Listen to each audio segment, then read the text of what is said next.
You got the invitation or the message in the family group, holiday dinner, birthday, family reunion, and your stomach sank instantly because you know exactly what's coming. The passive-aggressive comments disguised as concern, the interrogation about your life choices. That person who always resurrects old dramas as if they were fresh news. And you're already mentally exhausted just thinking about it, while everyone posts happy pictures of perfect families. On social media, you're there calculating how many hours you'll have to endure before you can finally leave. Here's the truth no one speaks loudly. Being related by blood doesn't obligate you to be an emotional punching bag. Society pushes this narrative that family is sacred, that you have to tolerate everything because it's family. But no one teaches you that there's a way to attend these events, fulfill your role, and leave with your sanity intact. No one gives you a manual on how to protect yourself without becoming the villain of the story, without causing a scandal, without spending the next 3 months being told you're cold or heartless.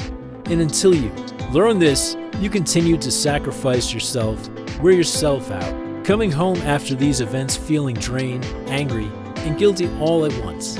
In the next few minutes, I'll show you exactly how to protect your emotional peace during toxic family gatherings. 5 practical strategies you can use before, during, and after the event. No drama. No guilt. No sacrificing your mental health on the altar of but it's family. If you have a family event coming up and are already dreading it, this video could save your sanity. The first thing you need to do before any toxic family gathering is kill an illusion. That hurts you every time. I hope that this time it will be different. You do this to yourself without even realizing it. You think that maybe your aunt won't comment on your weight, that maybe your brother has matured and won't provoke you, that maybe your mother won't make that comment about your life choices. And then you get there, exactly what always happens, and you're shocked, hurt, as if it were the first time. But it's not the first time. It's the 10th, the 20th, the 50th time. And you keep hurting yourself because you insist on expecting something these people will never give you. Here's the strategy. Stop expecting them to change. Did your aunt always comment on your appearance? She'll do it again. Does your dad always compare you to your siblings? He'll do it again. That cousin who loves to poke fun at your weaknesses, she'll poke fun. When you accept this in advance, not as resignation, but as strategic preparation, you take the power out of the shock. You already know what's coming. So instead of reacting emotionally when it happens, you take a deep breath and think, okay, here it comes, just like I knew. It's like watching a movie you've already seen. You know the scene that comes next. There's no surprise, no devastating emotional impact. So do this now, before the event. Grab a piece of paper and list 3 toxic behaviors you know will happen.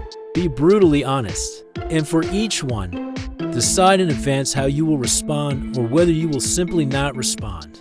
Example, when my aunt talks about my body, I will smile politely and change the subject by asking about her dog. There you go. You have your plan. Expecting toxic people to behave isn't optimism. It's preparing for pain. Emotional intelligence is knowing how to predict the pattern and shield yourself before the bomb explodes. Here's a liberating truth no one tells you. You don't have to stay for the entire event, seriously. But you don't have to arrive at the start time and leave only when it's over.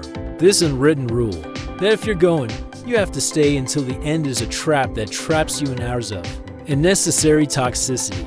You can show up, make your presence known, fulfill your social obligations, and leave when your emotional limit is approaching. And the best part, you do it without causing drama, without offending anyone, without becoming the talk of the family for the next 6 months. The key is to decide your limit before you get there. Before the event, sit down and ask yourself with brutal honesty, how many hours can I really last in this environment? 1 hour, 2, 3 at most. Be realistic. Don't force yourself to endure for hours because it's the right thing to do. The right thing to do is protect your sanity. So set your limit and plan your exit strategically. Does dinner start at 7? You can arrive at 8 and leave at 10. 2 o'clock. You showed up, chatted, ate, and showed consideration. No one can accuse you of not going. But you also didn't stay until you were completely exhausted, until you exploded, until you did or said something you'll regret later. Always have an escape route planned. Your own car is freedom. Never depend on someone else for a ride at these events, and have your excuses ready. Simple and unquestionable. I have to get up early tomorrow for an appointment. I'm not feeling very well. I better leave before it gets worse. I have another appointment later. You don't need to elaborate. You don't need to justify it further. The more you explain, the more openings you give them for questioning. Keep it simple, firm, polite. Set a discreet alarm on your phone half an hour before your deadline. When it rings, you start saying goodbye. It's better to leave at your limit than to exceed it and explode. Because when you explode, they turn you into the villain. And then, besides leaving exhausted, you leave carrying the guilt. Leave early. Leave in one piece. Leave in peace. When you arrive at the event, do a quick scan of the environment. Not physically obvious, but mentally strategic. Identify the least toxic people in that space. The easygoing cousin. The cool niece. The uncle who never gets into trauma. These people are your social shield, your safety zone, and you'll use this zone strategically to protect yourself from the people who drain your energy. Sound manipulative? It's not. It's smart survival. You're not using anyone. You're simply positioning your body and attention to minimize contact with toxicity. Stay close to these safe people. Sit next to them. Engage in conversations with them, because when the toxic person approaches, looking for a target, you're already engaged in an interaction. They won't interrupt, or if they do, the other person is there as a witness, which naturally moderates their behavior. Toxic people love to catch you alone in a corner where they can poke you without an audience. Never allow this. Another powerful technique: volunteer to help in the kitchen or with some chore. It's a legitimate refuge. No one can criticize you for being helpful, and the kitchen is usually a less emotionally charged place than the living room, where everyone is drinking and tongues are loose. Also, have your physical escape routes mapped out. The bathroom is your best friend when you feel the tension rising. When that person starts to approach with that look in their eyes, you get up and go to the bathroom. Breathe, compose yourself, come back when you're ready. You can also use the excuse of taking an important call outside. 2 minutes of fresh air can save you from an outburst. The golden rule here is simple: never make yourself vulnerable. Never be alone in a space where the toxic person can corner you and vent their toxicity without interference. You are strategic, you move with purpose, and you get out of there in one piece. Now let's talk about the most powerful technique you can use during the event: the gray rock method. The concept is simple but devastatingly effective. Toxic people feed on emotional reactions. They poke at you specifically to see you defend yourself, justify yourself, get upset, cry, explode. This reaction is their fuel. It's what makes the interaction interesting and rewarding for them. So you take away that fuel. You become as interesting and emotionally responsive as a gray rock on the ground, colorless, dull, emotionless, and when you don't deliver the show they expect, they lose interest and move on to another target. How do you do this in practice? Short, monotonous answers without elaboration. Don't explain. Don't justify. Don't defend. Just answer the bare minimum with maximum boredom. Your aunt asks, "I'm still single. When are you going to find someone?" Instead of exploding, "Why do you always ask that?" "My life is none of your business." You respond neutrally, "I don't know. Is there salt on the table?" There you go. You've technically answered, but you haven't given her anything. No emotion. No hook for her to keep prodding. She'll be confused. Maybe she'll try again. But if you maintain that gray stone energy, she'll give up, because there's no point in prodding someone who doesn't react. More practical examples: someone comments, "You've gained weight, haven't you?" Instead of defending yourself, "No, I'm the same weight. Why are you so cruel?" You look at them with a neutral expression and say, "Where's dessert?" Someone teases. You've always been the black sheep of the family, instead of getting hurt and snapping back. You respond, "I'll bet you do," and change the subject or simply leave. See the pattern: zero emotional investment, zero wasted energy. You're not being rude. You're being strategically boring. and it works because it completely removes their power over you. Be as interesting as a gray rock on the ground. No excitement, no fuel, no fun for them. Eventually, they'll look for another toy. Here's a devastating mistake most people make at toxic family gatherings: trying to resolve, confront, or process emotions during the event. You hear a cruel comment and immediately want to argue. Set boundaries, make the person understand how it hurt you.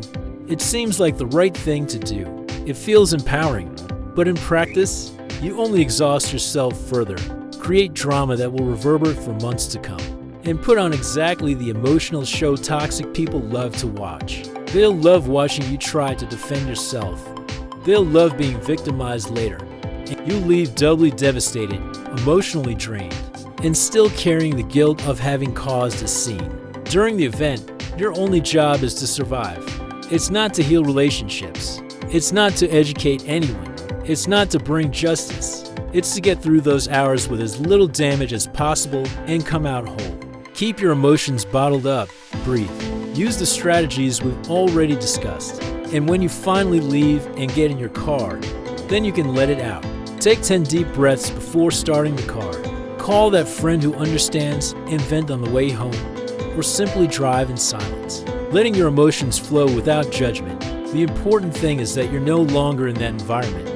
You're safe now, and you can feel what you need to feel without an audience, without social consequences. The next day, truly process. Write in a journal everything that happened, how you felt, what worked from your strategies, and what didn't. This reflection is invaluable because it better prepares you for next time. Talk to your therapist if you have one. Vent in your safe circle of friends, but never, ever complain in a family group or try to resolve it via text message later. This only adds more drama and makes you a target again. The event is not the place to process your emotions. It's the place to survive with dignity. You process later, far away, in peace, with people who truly support you. This separation between surviving and processing is what keeps you sane. Look, I know all this seems like a lot of effort just to spend a few hours with family. And you're probably thinking, it shouldn't be like this. Family should be a safe place, a refuge. And you're absolutely right. It should be, in an ideal world. You'd arrive at these gatherings without needing to resort to protective strategies, without needing to calculate escape routes, without needing to turn into a gray stone just to avoid being hurt. But here's the brutal truth you need to accept. You don't control their behavior. You can't change people who don't want to change. You can't force respect from those who choose to be toxic. The only thing you can control is how you protect yourself. Using these strategies doesn't make you cold, selfish, or a bad daughter, sister, cousin, or granddaughter. It makes you intelligent. It makes you someone who values your peace of mind enough to actively defend it. It makes you someone who understands that you do need to sacrifice yourself on the altar of but it's family to prove your love or loyalty. And the more you practice these techniques, the better you become at protecting yourself. The less power these people have over you. They will remain exactly who they are, but you will no longer be affected in the same devastating way. You will arrive, fulfill your role, and leave in one piece. That's not coldness, that's freedom, and you deserve that freedom. So, to quickly recap, adjust your expectations beforehand. They won't change. Set your time limit. You don't have to stay the entire event. Create your safety zone. Stay around the least toxic people. Use the gray rock technique. Be boring, and don't give them emotional fuel.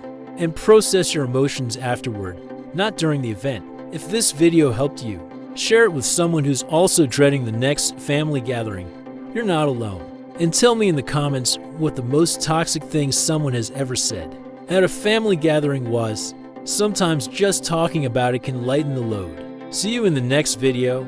Take care of your peace.